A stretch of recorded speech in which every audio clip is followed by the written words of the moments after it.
ate, kung naririnig mo man ito, galing ito sa pusong puno ng pasasalamat.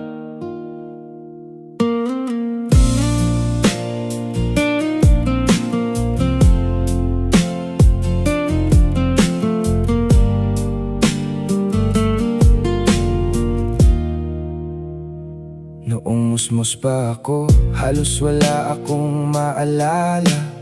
Tanging alaala mo'y larawan na unti-unting naglalaho sa isipan na bata pa. Hindi ko alam ang bigat ng iyong pag-alis noon. Hindi ko pa maintindihan ang sakit na iniwan sa bawat sulok ng kahapon. Ngayon ko lang natutunan ng iyong mga sakripisyo, kung paanong buong buhay mo inialay para sa pamilyang ito. Habang ako'y naglalaro lang sa simpleng mundo ng kabataan, ikaw pala'y lumalaban sa malayong lupang hindi mo tahanan.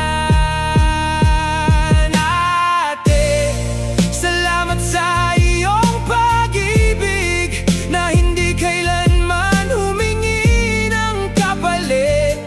Kung nasaan man kami ngayon, utang namin ito sa iyong pusong buong tibay lumaban noon. Marinig mo man ang kantang ito, sana ramdam mo ang yakap ng pasasalamat ko. Kahit malayo ka sa amin ngayon, ikaw pa rin ang dahilan ng aming kinabukasan.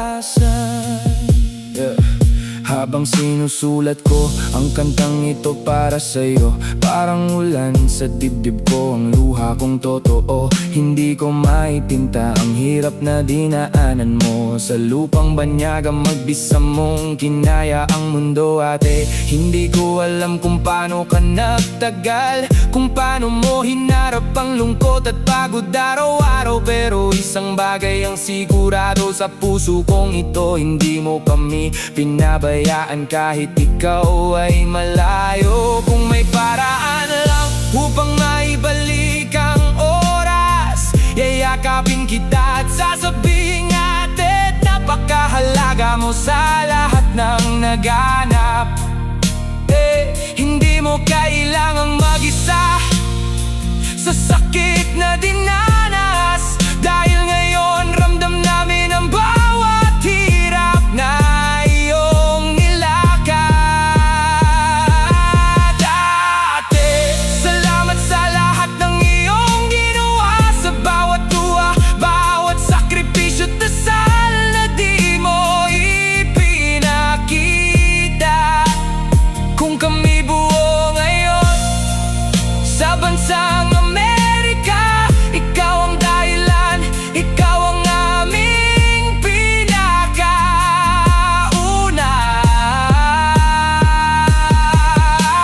Ate, sana'y marinig mo ang kantang ito, isang tulay ng pagmamahal mula sa puso ko.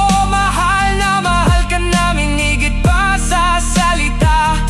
Utang namin sa'yo ang lahat ng meron kami ngayon. Ate ko, salamat sa'yo magpakailanman. Oh, ate,